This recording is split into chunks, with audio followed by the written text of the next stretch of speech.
Welcome everybody to another episode of Tales from the Jails. We here live in partnership with TNS Media Group. It's a team and a family. Got my counterpart, as you already know, Mr. Brahim Jackson. We got a special guest here with us today.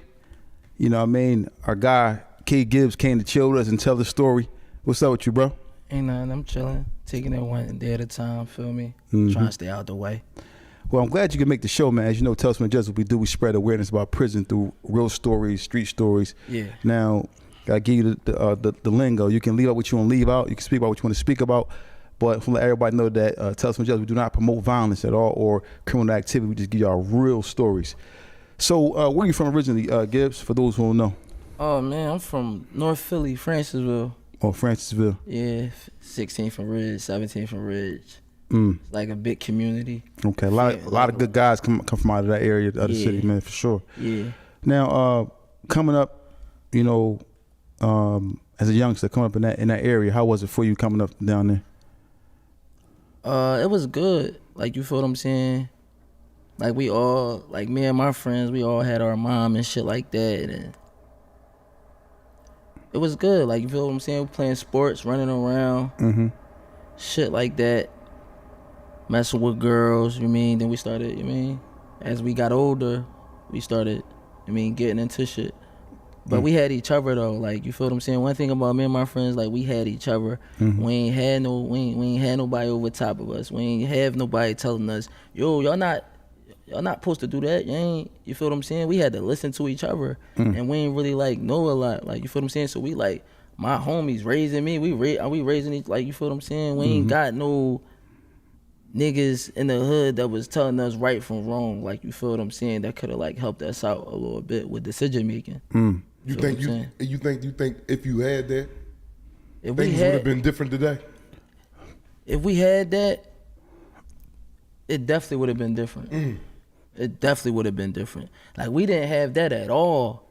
Like, growing up, they was like bidding off us. They was playing with us. Like, you feel what I'm saying? Yeah. Like, they ain't, like, you feel what I'm saying? Like, that shit definitely affected us though. Like, you feel what I'm saying? Yeah. It definitely affected us. Now, coming up, like you said, you know, which is very important. A lot of times, a lot of young boys now, even young boys nowadays that we bring on the set or the podcast, whatever, they speak about the importance of having like the guidance to have, you know, that they wish they had the guidance. Like, it was a few guys that's in jail serving life sentences like that. I wish I had guidance back then. Yo, that shit mean a lot. Guidance as a young boy, that shit mean a lot, bro. Like, the first time I ever went to jail, if I had guidance with that, we wouldn't have went to jail. Like, that shit would have been like, oh, you know, come here. Y'all not supposed to do that. Y'all not supposed, like, you feel what I'm saying? If somebody was right there, like, you feel what I'm saying? I wouldn't have went to jail, bro. I went to jail when I was 19 for attempted murder. Me and one of my best friends. And, like, you feel what I'm saying? We out. We just start like hustling and shit like that. We thinking like we supposed to protect this block by any means necessary. Somebody hustling on it, somebody doing, like, we gotta protect this joint. That was my mind frame was that. I watch movies. Like, you feel what I'm saying? I'm thinking the shit that going on in the movies, this is what you supposed to do. Yeah. Some old head, like, he knew our whole family. He was an old head. Like, he was a nigga that get high and hustle. Yeah. Like, you feel what I'm saying? You know act tough a little bit too, yeah. You know and he might be tough a little bit. Oh, he might punch on you a little bit too. Yeah. One of them ones, get high, make a little money. Yeah, you feel what I'm saying? Yeah. And he was like hustling for like a nigga winning respect, like a turkey.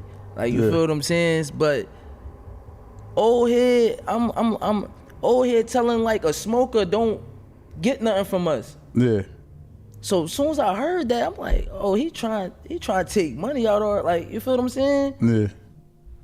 I'm like, me just being young and dumb, I ain't had, now, why would this where God has come at? If somebody was right there, no, kids, y'all not, stop what you supposed to do. Not about ain't like this. he was like making a lot, like, ain't like he was like fucking up our situation. Yeah. He just was doing some regular old head shit. You feel what I'm saying? But if somebody was to put their hand on my chest to me like, yo, Gibbs, we wouldn't have never went to jail. But I made that decision by myself.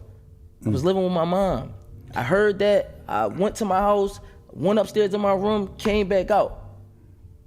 And if you can kind of talk about that situation, like, you know, because a lot of people say those situations happen so like quick. It's like really, really fast when you in the moment. What do you remember from the situation? I'm a thinker, so I never was like I think about shit before I do it. And it still might be the wrong decision, but I still think on it. Like, you feel what I'm saying? So I know, like, I had a homie down there. He wasn't from down. This is where the thinking part came in. He wasn't from down my hood. It was my friend though. He was down there, and I'm like, I was going to tell him. You feel what I'm saying? Yo, and he was going to do it. So I go up to him. I'm like, yo, and he like, all right, bet. But one of my best friend, he like, I do that shit. Like, you feel what I'm saying? That's just what type of nigga he was. And then old head, like week prior to old head said something crazy to him too. So he already was like, wanted to fuck old head up, or you feel him, do something to him. So my man like, man, give me that. And it was just over from there. And then like, that was our first real test. He was 18, I was 19. And they came and got him first. And it was a big thing in my neighborhood. Like, when we went to jail, it was a big thing in my neighborhood. Like, but they came and got him first, then they came to get me. I'm like, and then when we was locked up, I'm thinking like, yo, like, we was facing 20 to 40. The judge said, yo, y'all know y'all lose this, y'all getting 20 to 40, right? You was 19 at the time. I was 19. What that 2040 sound like at 19? Bro, and I don't want you to stop your story, but what that sound like to you at 19 years old? I was gonna do it. Fuck what it sound like. I was gonna do it. Cause I thought that I stood on something. You feel what I'm saying? Yeah. I was gonna go do that dub. Yeah, easy. You feel what I'm saying? My man, like, but I was always known, like, rapping and all that. My man, we going to visit one day. He like, yo, listen, man. He said some shit that prior that he heard off a movie. And me and my friends, we watch movies. Like, we get everything we know from movies. Right. He like, man, I'm gonna take all this shit, bro. I'm gonna say, you feel what I'm saying? You go home and do that rap shit. Right. We sitting in the visiting tank. I'm just listening, like, man, like, this shit crazy. But yeah, we was gonna do that. We was gonna go do that, dub. We I'm like, we heroes. I'm just thought that was cool. We hero. You see, this is the raw expressions and feelings of a young kid growing up, man. Yes, and getting bro. into this shit, man. Yes, bro. And I just was taught, cause like growing up, we learned, remember them old heads I was telling you about? We learned from they shit. Like, telling what's going on. Betrayal was going on. While we growing up, we looking at this shit firsthand. This why we ain't never had no, cause we respected the code. Y'all can't be our old heads. Y'all can't. Y'all did what y'all, like, you feel what I'm saying? Exactly. Like, it was a older people that was over top of us, and it was older people that was on top of them. And they did it, that was over top of us, and they did it over top, and like, you feel what I'm saying? They had their own thing going on. Right. And you just had me and my friends. But everybody fucked with us. Them young boys real, they ain't like y'all. So old heads that came when Blumberg and all them used to come down the Ville, and damn, we fuck with them young boys. Them young boys different. Yeah. Like, we was punching on them. Like, whenever we felt like it, like, you feel what I'm saying? And there was some niggas that was sturdy, like, that came up with them. Like, you feel what I'm saying? There was some niggas that sturdy. Not everybody was telling, no, everybody wasn't rats, but for majority, like, it was known for that. Like, right. It was known for that. But to get back to what you were saying, damn, what I was saying, what in regards to, like, you were speaking about in regards to, like, you know, doing the 20 to 40, like.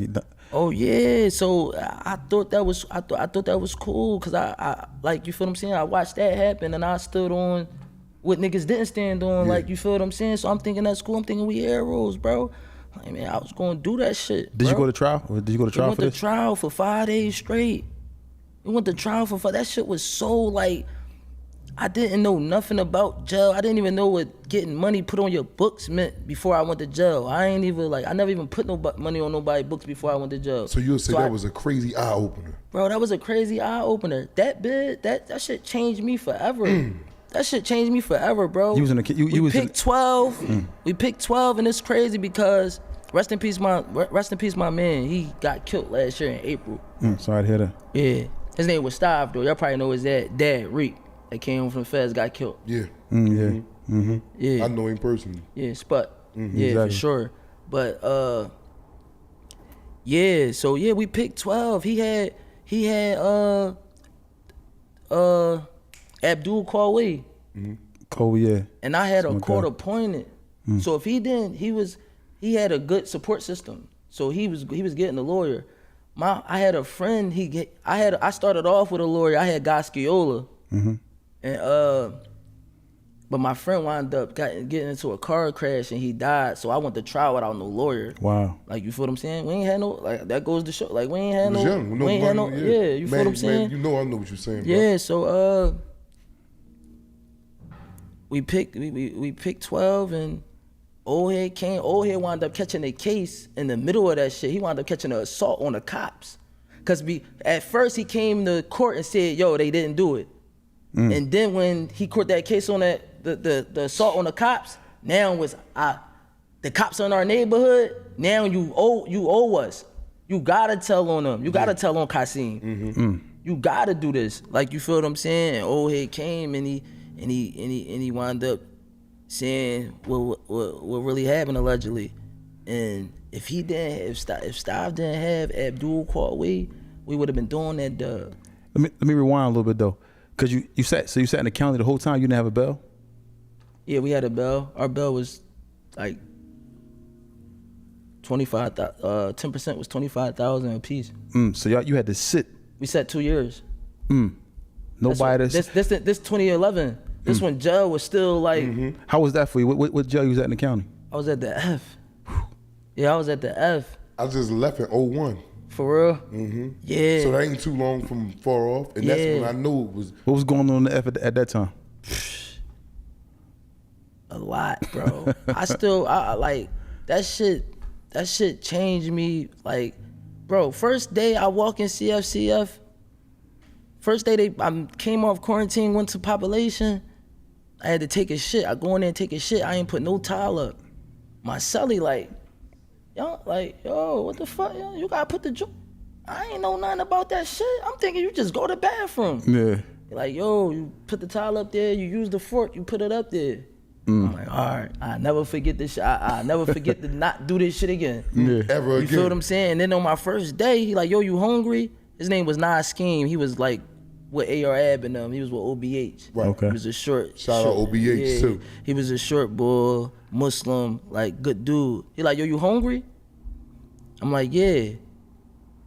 I know later on, he's like, yeah, they gonna cook at the counter and all that. I ain't know nothing about this shit. I'm like, at the counter. He came, buffalo chicken, tuna, chiche, destroyed that joint. You know, niggas straight off quarantine. If you don't know, like, you feel what I'm saying? You not your stomach hurt. Niggas not giving you nothing. Nobody. And to give you something of that magnitude. So I had a top-notch chichi straight off quarantine. Thought you was at Del Frisco's or somewhere. Yeah. I got my little pictures wound up coming like a week later. I didn't even know the value of pictures. I had...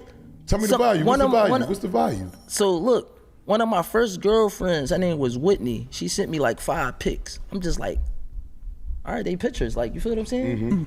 I'm in a fucking cell with this dude named Abdul. He was Muslim. And he was the boy that called her down on the block. The Muezzin. He was like, but he like, all right, so they was rotating cellies every 45 days. You'll go to a different cell. Remember that? I remember that. It was time for me to get out of the cell. He like, yo, let me hold your pictures. I'm not thinking about them. I'm like, all right, go ahead, hold them. It's a bitch. I don't know why you want to hold these joints, but me being young, I'm like, all right, you want to hold my pictures? You want to learn today, though. So I let him hold them, black. I go to my new cell. So one day I'm sitting in my cell. I'm like, yo, damn, I forgot about my pal. I'm trying to get my pictures back. He a block work. He was the block rep. I'm like, yo, let me get my pictures back. You know what he told me? What'd he say? He said, yo, I threw your pictures away because I felt like it was too many gins in the cell.